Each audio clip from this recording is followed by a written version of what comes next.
ये उतार लिया, उतार लिया, उतार रहे हो? जल्दी जल्दी कीजिए, जल्दी। दिन ना होगी वो असफेली हो जाए, काय खा का उसमें।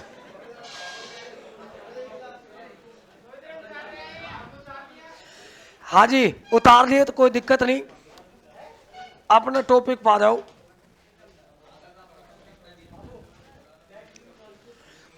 क्या चल रहा था अपना?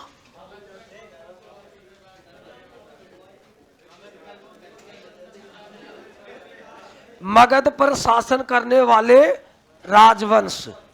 हाँ जी, सुनो, मगध पर शासन करने वाले राजवंश, उसमें मैंने आपको एक ट्रिक्स बताई थी। कौन सी ट्रिक्स बताई थी? अरे बोलो। एक दिन की छुट्टी में कैसे बसंती सी बोल गई थारी। मतलब कल एक दिन का, शांत हो जाओ। एक तो पता है क्या है, हाउलड़ मत किया करो, अनुशासन बना के रखो। क्योंकि ज्यादा अनुशासन भंग करोगे तो फिर मुझे एक्शन में आना पड़ेगा। क्योंकि आपको पता है या नहीं पता है, मैं जितना प्रेम देता हूं ना, मैं बच्चे को यहाँ दिल में बिठाता हूँ, सिर पे बिठाता हूँ। और जब बच्चा जब क्षमता से बाहर जाता है ना, तो उठा के और बुरी तरीके से नीचे पटकता हूँ। ये भी ध्यान रखना है ना। तो एक अनुशासन और गरिमा रखना है। साथ के साथ पढ़ते रहेंगे, इतिहास से हंसते रहेंगे, खेलते रहेंगे, मुस्कुराते रहेंगे, आगे बढ़ते रहेंगे। लेकिन एक दूसरे के एक तो आर्ग्यूमेंट्स मत किया करो। जब कोई सब टीचर पढ़ाए तो उसको अच्छे से सुना करो। नहीं है, ये नहीं है कि भाई मैं अगर यहाँ से पढ़ा दिया तो फिर मैं दूसरी क्लास में गया तो दूसरा टीचर आए फिर आहुलड़ कर रहे हो, ऐसा मत किया करो, है ना। देखो, मगध पर शासन करने वाले राजवंश थे हसीन,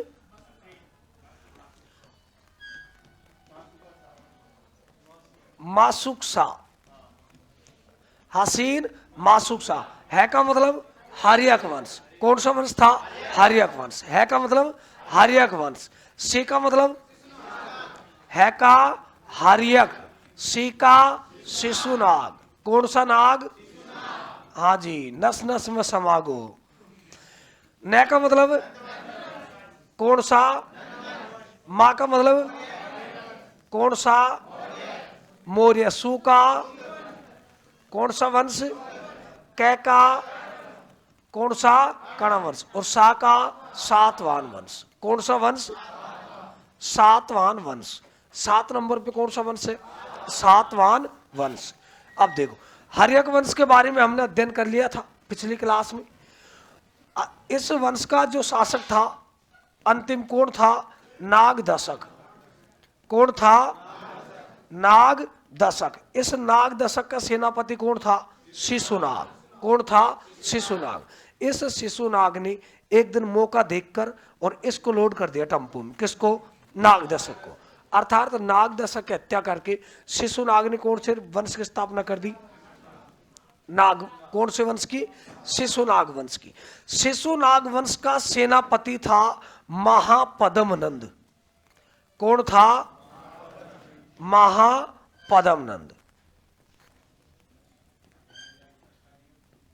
कौन था? महापद्मनंद।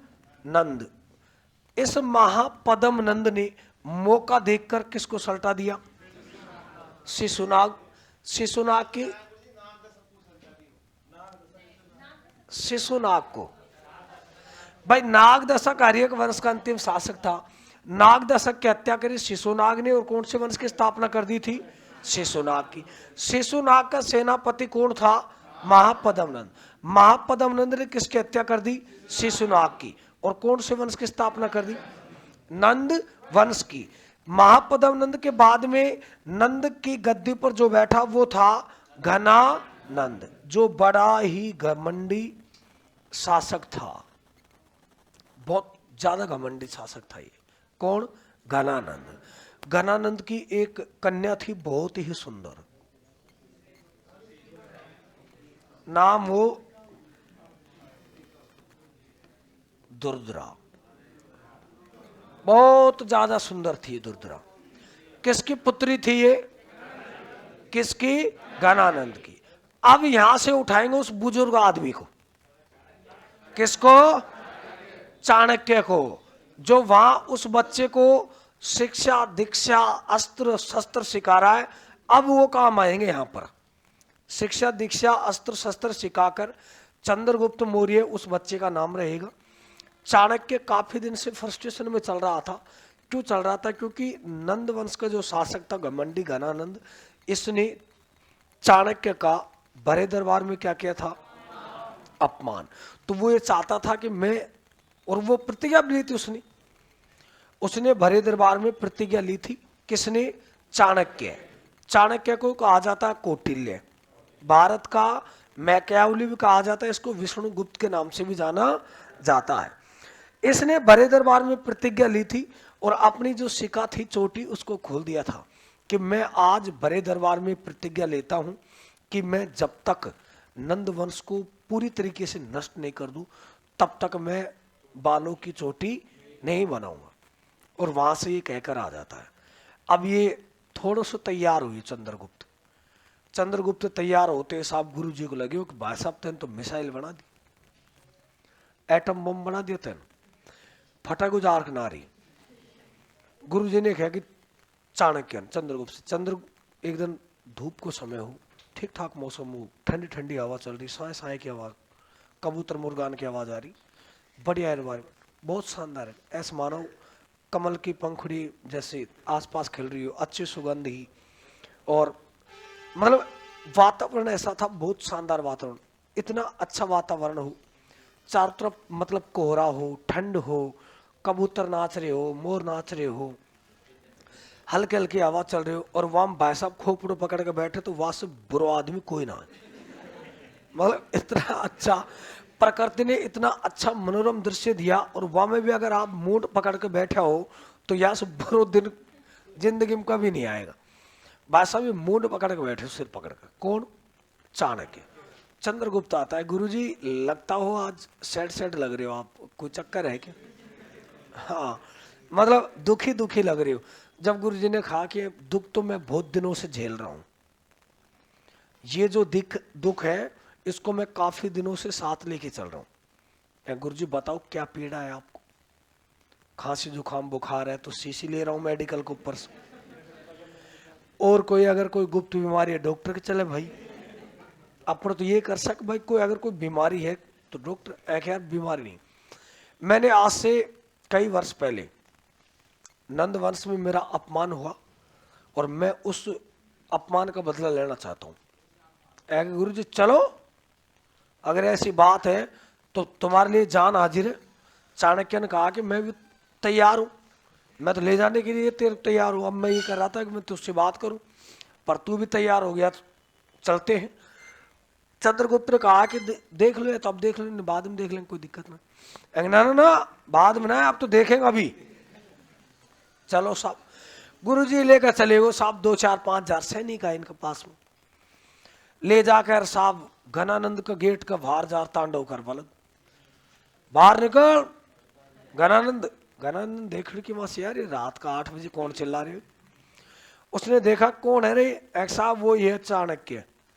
अरे तो ये क्यों हाउलट कर रहे हो यहाँ? अरे मैं चाणक्य, ना पहचानियो की?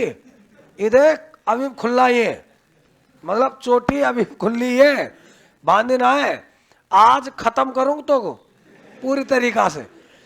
घनानंदन की यार क्यों वे, मतलब लास्ट में बुढ़ापा में हड्डे न कड़क कड़क तो है, तू जा एक हड़के में मत ले तेरे यार को। अब पहले हाँ, अब पहले वाला नहीं हुए। आज अगर तुम्हें जूता ना दे या पकड़ के तो जी ना पुकारे तो गारंटी या चीज की ना मानियो। घनानंदन क्या खैर तू जा आराम से, शाम के टाइम डिस्टर्ब मत कर, तू जा, तेरे तो आगे पीछे कोई ना है, लेकिन मेरे कन तो ऐसा बहुत चीज है, तू निकले यहां से। ना माने साहब, ना माने। जब घनानंद खेरे पकड़ लिया हुआ भाई साहब, या के 2-4 सपाटा पड़े हैं गुरु और चेला में। आगे गुरु और पीछे चेलो। चंद्रगुप्त के पीछे मगध की सेना लग रही नंदवंश की। भाग्या साहब जंगल में। गुरुजी बेचारो धोती बांध के गए, पड़े रूठे हुए, पकड़े फिर पड़े फिर उठे। और सेना पीछा से भाई साहब वो जैसे बाहुबली बाण चला रही हो ना, यू दे रहे बाण ले पकड़। भाई साहब कभी इधर तूड़ा घर में घुसे, कभी इधर घुसे। लास्ट में जार एक पेड़ था, पेड़, उस पेड़ में अंदर से खोखला था, दोनों घुस गया साहब गुरु चेला। वो खोखला जो पेड़ होता है ना अंदर से, वाम जार किनार सेना है नंदवंश की ढूंढ रही है उनको, क्योंकि नंदवंश की सेना तो बड़ी शक्तिशाली थी। आपको पता, सिकंदर लौट गया था उनके डर से। तो चंद्रगुप्त खड़े हो, और गुरुजी कैसी फीलिंग आ रही है? चाणक्य के भाई तेरा आगे हाथ जोड़ दादा, बोले मत, यहाँ आस पास ही घूम रहा है। गुरु जी अगर मुझे पतो रहतो कि ऐसो शासक है मैं जिंदगी में ना जाते तार चाह, मैं सोचे कोई नॉर्मल छोटा मोटा शासक है चल चलेगा। जब चाणक्य कहता है कि देख जिंदगी में सबसे बड़ी जो गलती है वो गलती हुई है अपन से, और इससे अपन कुछ न कुछ सीखेंगे, इससे कुछ न कुछ सुधार तो अपने अंदर होगा। और गलती ये करिए कि भाई रोटी जब भी खाते हैं तो रोटी को किनारों से खाना चाहिए, अपन ने डायरेक्ट बीच में खाए। अब बीच में रोटी कच्ची ही फंस गई कंठ में, अब आराम से दूध पानी मांगते। इसलिए रोटी को भी हमेशा कॉर्नर से खाना चाहिए, ताकि बीच का भाग अगर कच्चा है तो उसको अपन छोड़ सकते हैं। ऐसे ही अब हम छोटे मोटे राजा हैं उनके ऊपर आक्रमण करेंगे। ये तो गलती होगी यार भाई साहब, इसके लिए क्षमा याचना है। ठीक है ठीक गुरुजी कोई बात नहीं, हमें अपनी ही। हाँ, अब ये क्या करते हैं, छोटे छोटे जो राजा हैं उनके ऊपर आक्रमण करके शक्ति का अपना प्रदर्शन दिखाएंगे, अपनी शक्ति को क्या करेंगे, मजबूत। अब नंबर आएगा सेल्यूकस निकेटर को। किसका नंबर आएगा? सेल्यूकस निकेटर किसका सेनापति था? किसका? सिकंदर का। क्योंकि सिकंदर अपने जीते हुए क्षेत्रों को किसको सौंप कर जाता है? किसको सौंप कर जाता है? सेल्यूकस निकेटर को वो अपने साम्राज्य को सौंप कर जाता है। चलो ठीक है गुरुजी, सौंप कर चला गया। अब बात है गुरुजियों 405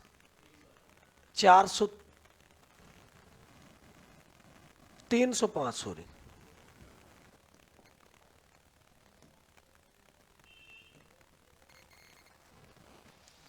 काय हो रहे हमें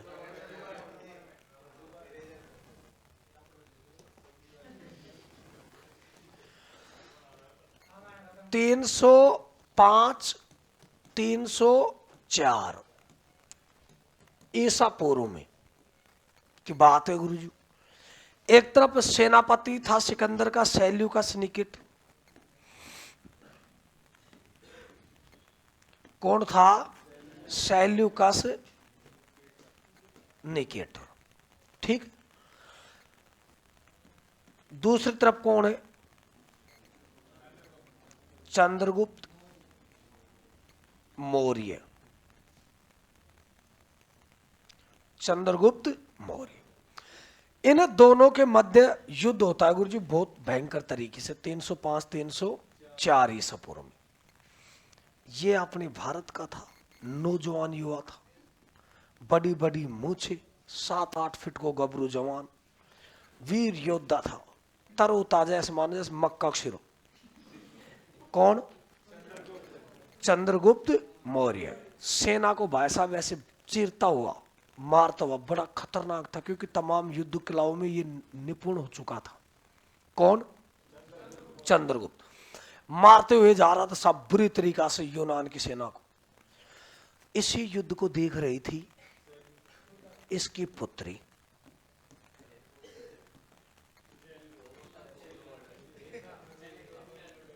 चेलनाया, बहुत नाम है कि 2 नाम याद रखना तुमको, चेलना या एथना। ये देख रही थी साहब युद्ध को, जब करे वाह क्या खतरनाक ड्राइवर है ये तो ये तो अच्छे ड्राइविंग जानता है ये तो। अब भाई वो छुप छुप के देखा उसको, उसकी पुत्री थी जो, और ये भाई साहब तलवार से ये ले कटा बुरी तरीके से ये मारता हुआ, तहस नहस करता हुआ आगे बढ़ रहा था। सेना में एक तरीके से भूचाल आया पड़ा था। वो बार बार इसको देख रही थी। भाई साहब ध्यान ना दे रहे बिल्कुल भी वाकूफ पर, ये बिल्कुल ध्यान नहीं दे रहा है। ये झांक झांक के देख रही, झुक झुक के देख रही साहब, यह साहब बिल्कुल ना देख रही। अब देखो एक हद होती है यार बेइज्जती की भी, एटीट्यूड ईगो होना चाहिए, लेकिन इतना ना होना चाहिए कि सामने वाला इतना हुआ कर रहे हो और ये देख ना रहे साहब, पर देख रहा है ये भी। ये तब देखता है जब वो नहीं देखती। मतलब साइड के आंख देख ले वहां, फिर हो जाए काम। इतनी दीवाने को वो कहना, दीवाने को दिल नहीं दीवाने चाहिए, एक छोटी सी भरी नजर चाहिए। तो एक छोटी सी जो नजर होती है, नजर में भाषा भी मान लो ब्रह्मांड सृष्टि की रचना हो जाती है। तो ये देख लेता, इसको पता नहीं था कि ये तुझे देख रहा है। तब लास्ट में परेशान होगी साहब चेलना, लास्ट में इसको कहना पड़ा, इसको तुमने अगर गौर से देखा नहीं मुझको तुमने अगर गौर से देखा नहीं मुझको तो मैं छोड़ के देश वापस चली जाऊंगी। भाई तुमने अगर गौर से देखा नहीं मुझको तो मैं छोड़ के भारत वापस चली जाऊंगी। चंद्रगुप्त को लगा कि यार कहीं हकीकत में ये ना चली जाए साहब। चंद्रगुप्त की तरफ से आवाज की साहब, खुला है मेरा पिंजरा आ मेरी मैना। तो भाई साहब इसने कहा कि पिंजरा खुला हुआ है, आओ मैना जी स्वागत है आपका। एक दूसरे से क्या हो गए दोनों कनेक्ट,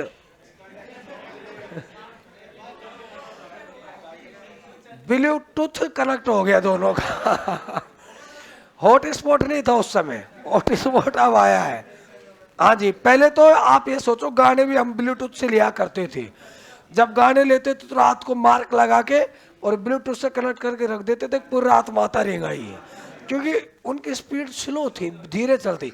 आज की दुनिया बड़ी फास्ट है, सारे कार्य फास्ट गतिश करते हैं लोग। अब ये साहब सेल्यूकस निकेटर इस युद्ध को हार गया। आंधे राम जार बैठ को तोड़ा गर्म, कौन बैठ गो, कौन, सेल्यूकस निकेटर। यहां साहब बैठे, और बैठो तो वो जो चेयर आती है ना, कौन सी चेयर, जो धड़कन फिल्म देखी तुमने? हाँ, अरे सुनील शेट्टी की धड़कन फिल्म है ना देखी?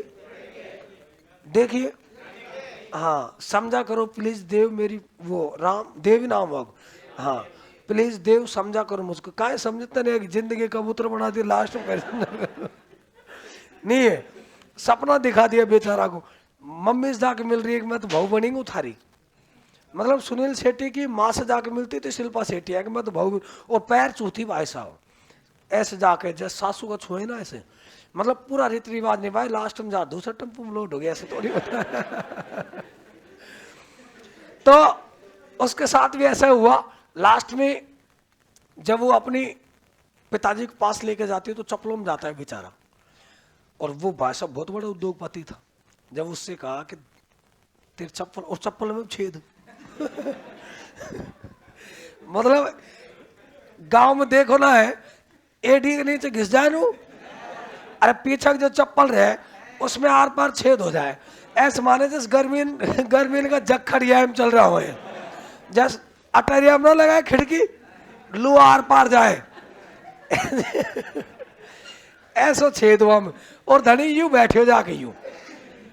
तो उसने कहा कि कौन है लड़का, एक ये है लड़का। तो उसका अपमान किया जाता है। अब अपमान करने के बाद में उसकी माँ को बताता है, माँ मर जाती है, तो वो उस चेयर पर यूं झूलता रहता है, झूलने वाली चेयर पर ये बैठ जाता है सब सेल्यूकस निकेटर।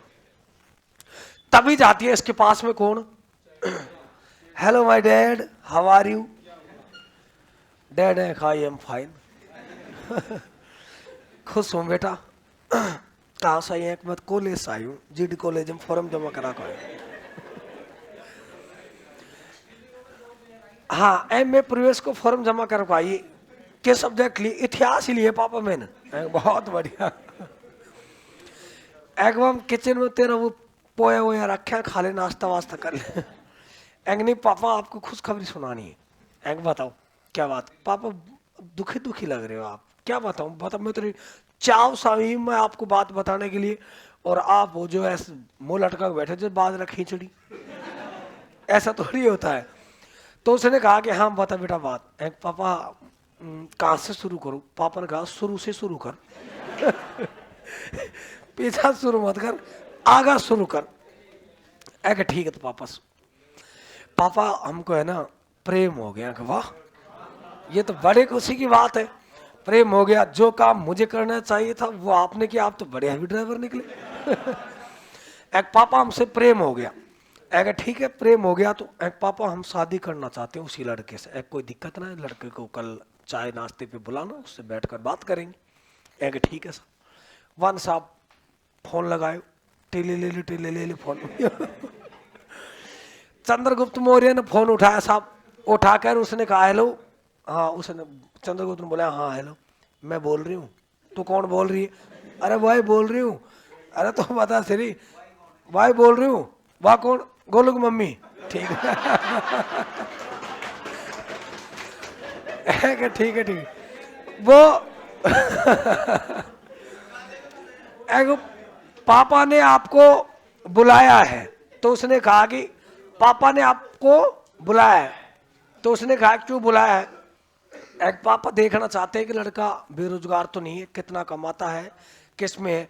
तो उसने कहा चंद्रगुप्त ने कि उनसे बोल दो मैं गरीबों से बात नहीं करता है। गए मेरे पापा के बारे में इसे भी समझ नहीं खाएगा। हाँ मैं, माई फादर इज ग्रेट, मेरे पापा मेरे लिए भगवान है। अगर ठीक है कल मिलते हैं चाय के ऊपर। आगे साहब चंद्रगुप्त मौर्य, पापा जी बैठे साहब। पापा जी कुर्सी डाल के बैठे। एक पापा आंख बंद करो, आपको सरप्राइज दिखाया जाएगा। ठीक है साहब। पापा की आंख बंद कर दी और सामने सामने चंद्रगुप्त मौर्य को बैठा दिया।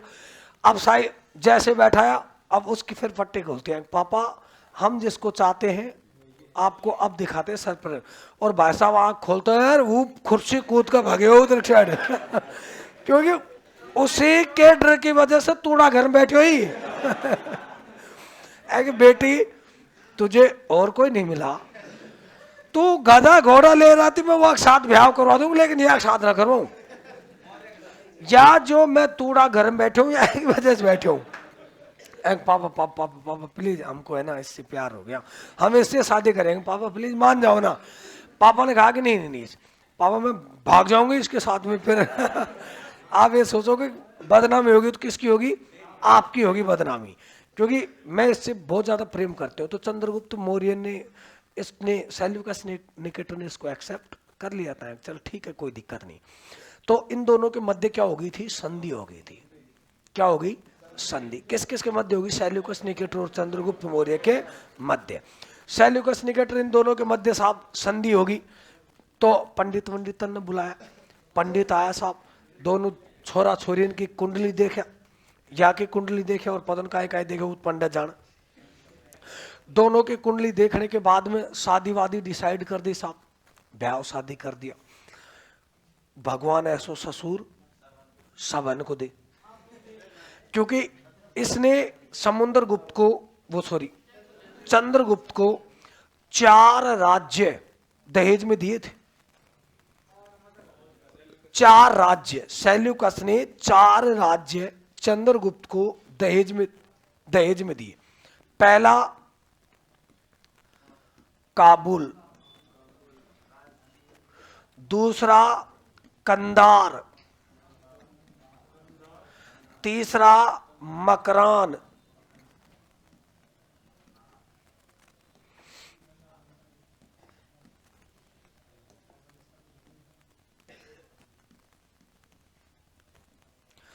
चौथा हेरात।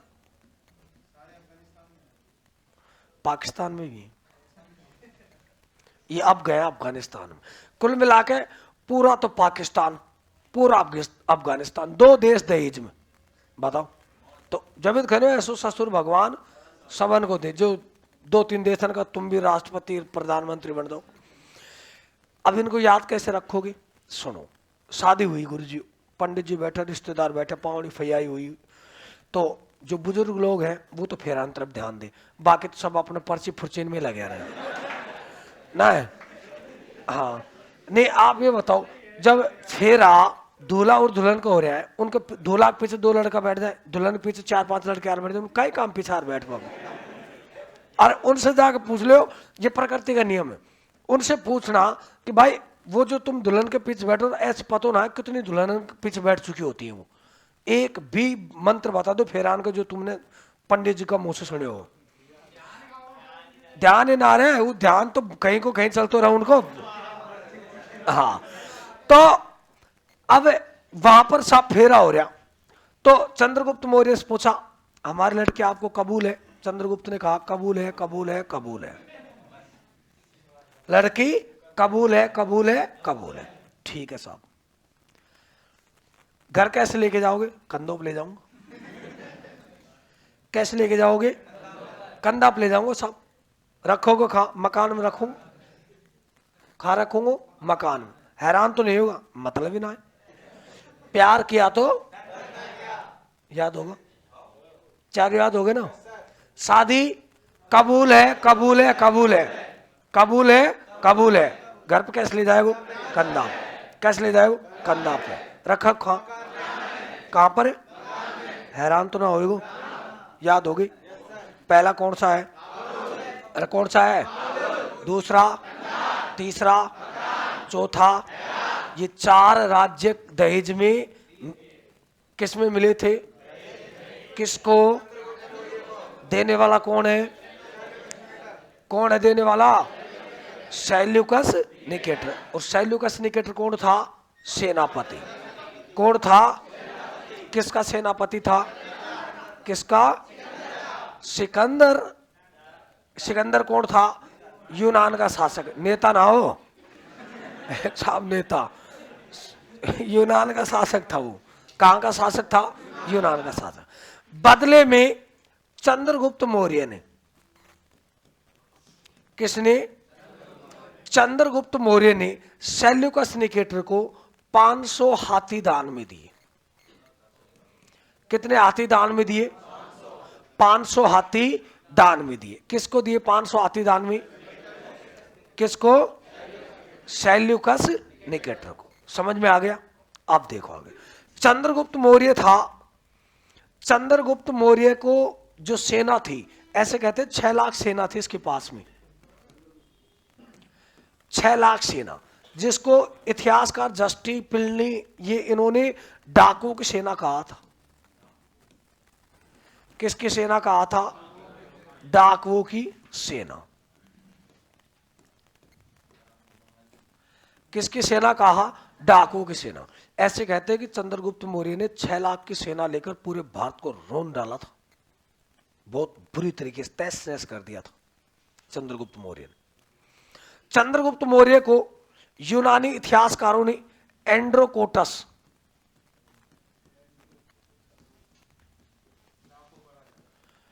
एंड्रोकोटस व सेंड्रोकोटस कहा है। ये यूनान के बहुत खतरनाक योद्धा थे दोनों। उनकी उपमा दी है चंद्रगुप्त मौर्य को, सेंड्रोकोटस कहा है। Androcottus, Sandrocottus. एंड्रोकोटस तो किसने कहा? ए का मतलब एरियन ने। एरियन ने क्या कहा? एंड्रोकोटस। किसको? चंद्रगुप्त को। और सेंड्रोकोटस किसने कहा? स्ट्रैबो ने। यूनानी इतिहासकार स्ट्रैबो ने चंद्रगुप्त को किस नाम से संबोधित किया? सेंड्रोकोटस। यूनानी इतिहासकार एरियन ने चंद्रगुप्त को किससे? सेंड्रोकोटस। बाकी अपने हाँ एंड्रोकोटस। बाकी अपने यहाँ के इतिहासकार हैं, उन्होंने तो किसी ने इसको क्षत्रिय बताया, किसी ने इसको वैश्य बताया, किसी ने इसको ब्राह्मण बताया, किसी ने इसको शूद्र बताया। अलग अलग इतिहासकारों ने अलग अलग नाम दिए इसको, चंद्रगुप्त मौर्य को। चंद्रगुप्त भारतीय इतिहास का एकमात्र पहला शासक था जिसने केंद्रीयकृत शासन व्यवस्था की स्थापना की। कौन सी शासन व्यवस्था की स्थापना की? केंद्रीयकृत शासन व्यवस्था की। कौन सी शासन व्यवस्था की? केंद्रीयकृत शासन व्यवस्था की स्थापना की। केंद्रीयकृत शासन व्यवस्था जानते हो क्या होता है? कि तमाम जितनी भी शक्तियां होंगी वो किस में निहित होंगी? केंद्र में। किस में होंगी? केंद्र में। और वहां जो सेंट्रलाइजेशन होता था, सेंटर का जो मुख्य बिंदु था वो कौन था? राजा। अर्थात तमाम शक्तियां किस में होंगी? राजा में। हालांकि राजा को सलाह देने के लिए मंत्रिपरिषद हुआ करती थी। जब हम अर्थशास्त्र को पढ़ते हैं, कौटिल्य जो उसका गुरु था उसके तो द्वारा लिखी गई थी अर्थशास्त्र। अर्थशास्त्र कौटिल्य के द्वारा लिखी गई है। मौर्य, उसमें राजाओं का उल्लेख नहीं है, उसमें राजाओं का उल्लेख नहीं है, तो उसमें भी मिलता है। और बाकी ये जो मैगस्थनी जो आएगा इसके दरबार में, उसने भी इंडिका नामक जो ग्रंथ लिखा था उसमें भी उस चीज का उल्लेख मिलता है। अब क्या होता है, राजा को सलाह देने के लिए एक मंत्रिपरिषद हो सकती है और होती थी, वो सिर्फ राजा को सलाह देती थी। अगर हम मौर्य काल की बात करें, मौर्य काल क्या, अभी हमने वो पढ़ा था वैदिक काल। वैदिक काल में नहीं पढ़ा क्या? सभा समिति और विदत। सभा समिति और विदत, वो भी तो ये करती थी कार्य, राजा का निर्वाचन करना, राजा को सलाह देना, ये तो कार्य होता था। लेकिन केंद्र का जो शक्ति होती थी सारी, फैसला जो लेता था वो कौन लेता था? राजा लेता था। कौन लेता था? राजा। अर्थात केंद्र बिंदु किसके हाथों में था? राजा के हाथों में। इसलिए आज भी देख लो, अपने तमाम जो राज्य हैं वो सारे के सारे राज्य किसके अधीन है? किसके अधीन है? केंद्र का अधीन है। लास्ट में फैसला किसका मान्य होता है? केंद्र का। अगर राज्यों में किसी प्रकार की अव्यवस्था हो जाती है तो सीधा राष्ट्रपति शासन लागू कर देते। राष्ट्रपति शासन लागू होते राज्य के ऊपर किसका नियंत्रण हो जाता है? केंद्र का। किसका हो जाता है? केंद्र का। तो वो सारे फैसले फिर कौन लेता है? केंद्र। तो ये चंद्रगुप्त मौर्य था, बड़ा खतरनाक योद्धा था चंद्रगुप्त मौर्य था। जो चंद्रगुप्त मौर्य का जो प्रारंभिक जीवन था वो बड़ा ही अच्छा जीवन था। इसका गुरु, जिसका गुरु कौटिल्य जैसा हो, कौटिल्य बहुत आगे एक सोचता था, चाणक्य उसी को कहते, बहुत आगे एक सोचता था और वर्तमान को भी साथ में लेकर चलता था। इसको डर था क्योंकि पहले नाग कन्याएं हुआ करती थी। नाग कन्याएं कैसी? विषैली कन्याएं, जिनमें जहर हुआ करता था बहुत ज्यादा। क्या हुआ करता था? जहर हुआ करता था बहुत ज्यादा। तो वो विषैली कन्याएं क्या करती थी, एक राजा दूसरे राजा पर उनसे आक्रमण करवा देता था। और जब वो विषैली जो नाग कन्याएं आक्रमण करती थी तो राजा मुश्किल ही बच पाता था, वो नहीं बच पाता था। अब वो जब नहीं बच पाता था तो चंद्रगुप्त को, वो सॉरी कौटिल्य, चाणक्य को भी इस चीज का डर था कि यार कभी अगर भविष्य में इसके ऊपर अगर कभी किसी विष कन्या ने इसके ऊपर आक्रमण कर दिया तो आगे क्या होगा इसका? मरेगा। और मरेगा तो फिर मौर्य साम्राज्य अपन ने जो स्थापित किया इसका क्या होगा? तो वो इसको खाने में हल्का हल्का जहर दिया करता था चाणक्य, ताकि इसको अभी से प्रैक्टिस हो जाए उस चीज को, और भविष्य में अगर कभी विष कन्या इसके ऊपर आक्रमण करे तो वो इसका असर नहीं हो। आप ये सोचो, एक शराब पीने वाला व्यक्ति होता है, शुरू के दिन जब वो शराब पीता है तो इतना सा ढक्कन लेता है, उसमें भाई साहब पृथ्वी की तेज गति ऐसे घूर्णन करती है उसकी, बड़ी खतरनाक तरीके से झूमता है, बहुत भयंकर तरीके से। हाँ जी, थोड़ी सी पीता है और फिर वो थोड़ी लेता और फिर भाई साहब खंबा लेवल लग जाए वो। हाँ जी, और खंबा पीता पीता फिर वो कैन का कैन खाली करवा लग जाए, क्योंकि अब वो उसके शरीर में रम चुकी है, अब वो इतना नशा नहीं कर पा रही उसको। ये दवाइयां होती है, दवाइयों में क्या होता है? ड्रग्स ही तो होता है। शराबी जो आदमी होता है मरता क्यों है? दवाइयां काम करना बंद कर देती है, लास्ट में उसके लीवर, फीवर, फेफड़ा, एपड़ा, झेपड़ा, ये सब बंद हो जाए, ये सब बंद होने यहाँ का। फिर डॉक्टर के ले जाए, सब डॉक्टर वो देखो स्टेरॉइड दवाइयों में तो जहर ही होता है, जहर को जहर खत्म करता है, लेकिन वो जहर तो काफी दिन से ले रहे हो, अभी दवाई वहाँ का असर करेंगे कि? दवाई असर नहीं करती, इसलिए शराबी की जल्दी क्या हो जाती है? मृत्यु हो जाती है। तो ये खाने में हल्का हल्का क्या देता है उसको? जहर देता है। अब उसको धीरे धीरे आदत पड़ गई, इस चीज की प्रैक्टिस हो गई थी, थोड़ा थोड़ी मात्रा में जहर लिया। तो अब अगर कोई विष कन्या आक्रमण करेगी तो करवा दी, कोई दिक्कत ना। तब जब घनानंद के ऊपर ये आक्रमण करते हैं, घनानंद के ऊपर आक्रमण करते हैं, तो उसको घनानंद को पराजित करेंगे बहुत बुरी तरीके से पराजित करके, और कौन से वंश की स्थापना कर देते हैं? मौर्य वंश की। घनानंद को मौत के घाट उतार देते हैं। घनानंद की पुत्री सुंदर सुशील टिकाऊ कौन थी? कौन थी? इस दुर्दरा से क्या कर लेता है ये रो रही थी बैठी बैठी। इससे पूछा क्यों रो रही है? मेरे पापा को मार दिया आप लोगों ने, मैं क्या करूंगी? नरेगा में काम कर, मुझे अपराध और तो क्या करे? नहीं है, सरकार ने मेहनत मजदूर 100 दिन का रोजगार दे रखा, मुझसे तो प्रात भी नहीं उठती, फावड़ा भी नहीं चलता। तो चाणक्य को दया आ गई। चाणक्य ने कहा कि कोई दिक्कत नहीं, हमारा टेम्पू खाली जा रहा है।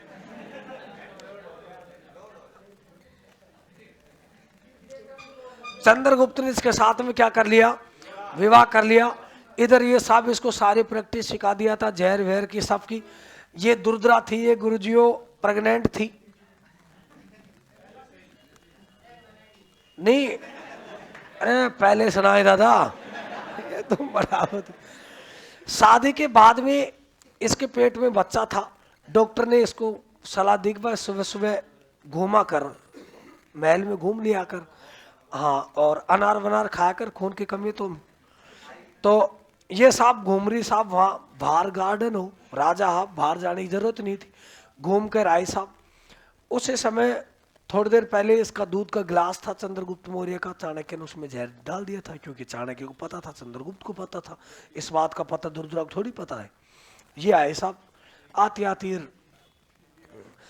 प्यास सी लग रही सुबह, ये कमर पे तो हाथ रख रहे और पानी की बोतल देख रहे हैं, मेरी बोतल खाए पानी की, न काली बोतल ने आज पीली बोतल, कोई ना दिख रही। दूध को गिलास देखे आए कि चल या पी ले, ये भी तो पानी है। अब साहब उसने दूध को गिलास उठाकर वो गटक ली, हाँ गटक ली। जैसे दूध का गिलास उसने पिया, अब जहर उस पे तो असर करेगा। अब साहब मछली की तरह तड़पे, पिया में मरी दर्द की मारी, दिखा दे कोई वैद्य, दिखा दे नाड़ी। अब पियो का गरवा में, अब मरेगी तो मरेगी। डॉक्टर को ले गया साहब, डॉक्टर ने जार किनार अभी के अभी देख के बताता है उसको हुआ क्या है। अरे होगा ये दादा। अब डॉक्टर साहब कभी भाई साहब यू देखे, कभी यू देखे, हाँ अभी के अभी इसका एक्सरा करवाते हैं।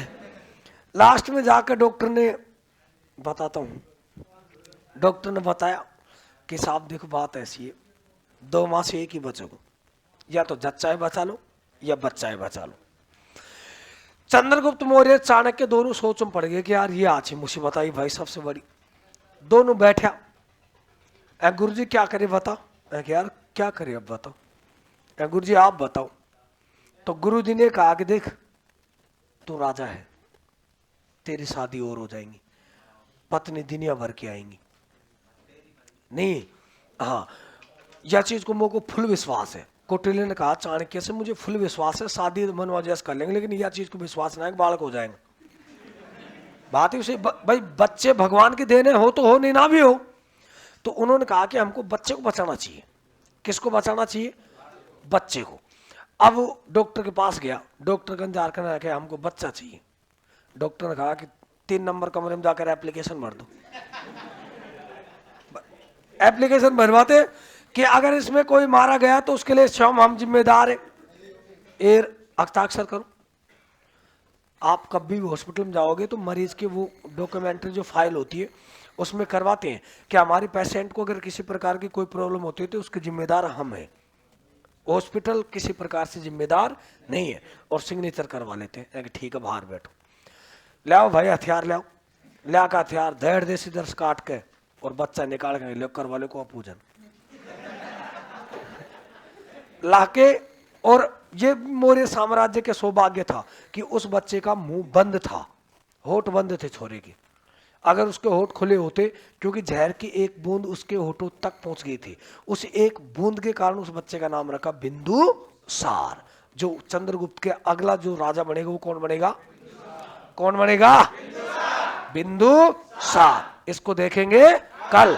यहां तक किसी कोई प्रॉब्लम? ओके। कल कल कल